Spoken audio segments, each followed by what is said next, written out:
Yesterday at the grocery store, I noticed something fascinating.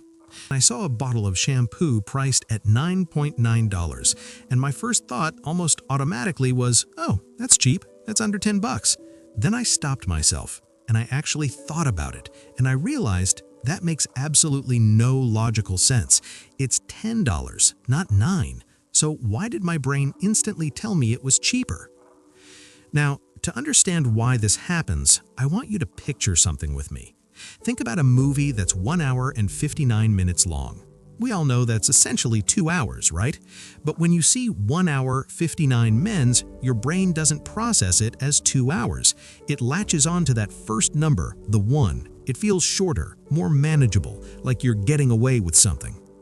This is exactly what's happening with a price like $4.99 versus $5. It's called the left digit effect. Your eye and your brain have a powerful, almost magnetic attraction to that leftmost digit.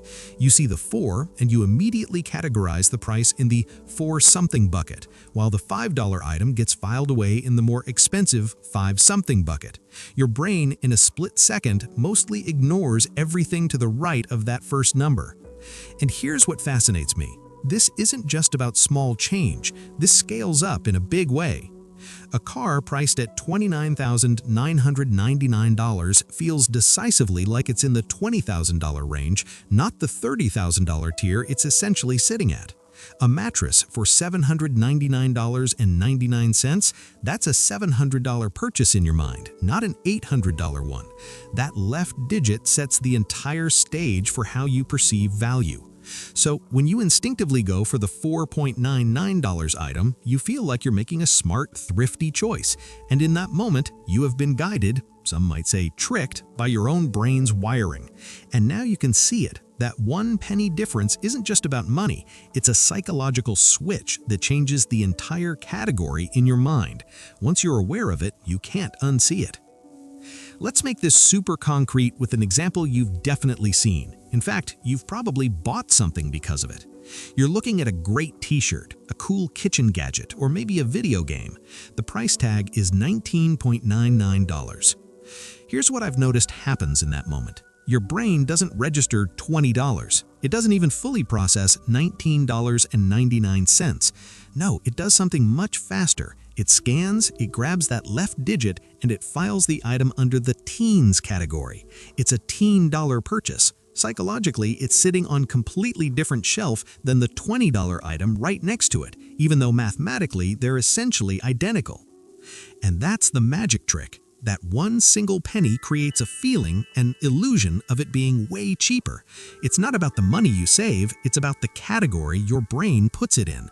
We feel like we got a deal, when really we just responded exactly as the pricing architecture predicted we would. Alright, so now that you see the trick, how do you stop it from working on you? Don't worry, it's simpler than you think. I've got 3 easy mental shifts. Tip number 1, the roundup rule. This is your new superpower. When you see any price ending in 0.99, 0.97, or 0.95, I want you immediately to round it up to the next whole dollar in your head. That $9.99 shampoo? It's a $10 shampoo. That $49.97 sweater? Call it $50. Instantly, you've broken the left digit spell. You're now evaluating the real price, not the psychological category. Tip number 2, the direct comparison. This works brilliantly when you're deciding between 2 similar items.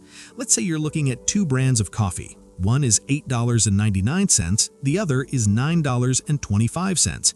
Here's what to do. Use your rounded up prices from tip number 1. That's $9 versus $9.25.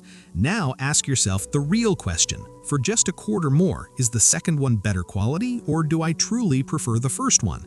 You're no longer comparing a $7 item to a $9 item. You're comparing 2 $9 items. The mental fog clears. Tip number 3, the preset budget. This is your ultimate defense, and it works against almost every pricing tactic out there.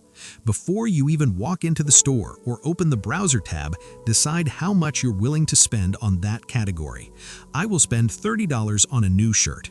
When you do this, you're shopping with a goal, not just reacting to prices. That $29.99 shirt fits perfectly within your plan, but it doesn't feel like a sneaky deal. It feels like you're sticking to your goal. The tactic has nothing to latch onto. Now, let's flip the script for a moment. If you're watching this as someone who sells things, maybe you run a small business, an Etsy shop, or a freelance service, you might be thinking, okay, so using this 0.99 trick is just bad? Here's my view. It's not inherently bad. It's a tool. And like any tool, it's all about how and why you use it. The ethical way for a business to use charm pricing is to treat it as a value signal, not a manipulation. Let me explain what that looks like. You price an item at $99 instead of $100 for one clear reason: to honestly communicate that this product offers standout value just below that next big price bracket. The key, and this is non-negotiable, is that the product quality has to deserve it. This means if you're selling a $99 coffee maker, it needs to genuinely perform like a $100 machine. You're using the price to say, hey, you're getting premium quality and you're getting it for just under the standard premium price. The customer feels smart for recognizing the value, not tricked for overpaying by a $19.99 product that's only worth $15.